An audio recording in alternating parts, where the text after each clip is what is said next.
Migraine headaches are fortunately suffered by a relatively small percentage of people, but for those who do suffer, migraines can literally take over their life. Migraines are categorized by the International Headache Society by degrees of severity, with a Category 0 attack being extremely mild so that life goes on relatively normally, ranging to 3, which represents severe pain that prevents all forms of activity.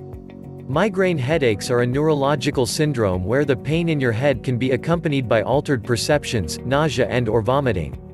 The typical migraine attack is unilateral, i.e. affecting just one side of the head, with a pulsing, throbbing pain which can last from 4 hours up to 72 hours.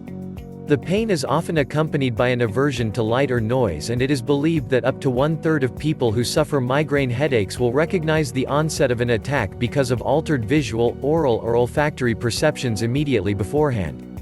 The widely accepted cause of migraines is that they come out as a result of some kind of imbalance in the serotonergic control system, as scans have indicated that many migraine sufferers show significantly increased levels of blood flow to the brain just prior to the onset of an attack.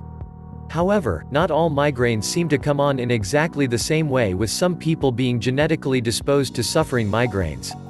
On the opposite side, there are with no genetic propensity to migraine attacks who suffer because of malfunctions in the transport of potassium and calcium ions in the brain.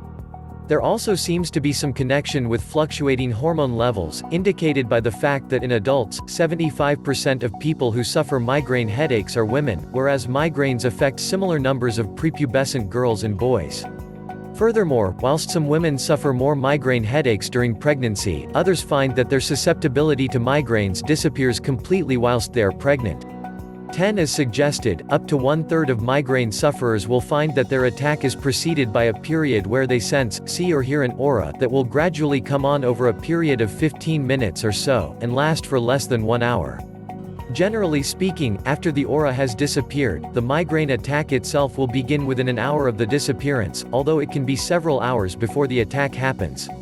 For the majority of migraine sufferers who do not sense or see an aura, they will often experience other symptoms such as heightened irritability, yawning, fatigue, euphoria or feeling blue, as well as suffering stiff muscles, especially in the neck.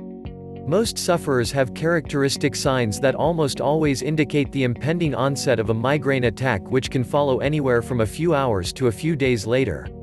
Because these signs gradually become recognizable and clear over a period of time, a reasonably observant migraine sufferer or family member of a sufferer can predict with a degree of accuracy when they are about to have a migraine attack, meaning that they can try to do something about preventing the attack happening. Whether such preventative action is going to be successful will depend on many factors, but knowing when an attack is likely to happen does at least allow the sufferer to try to head it off.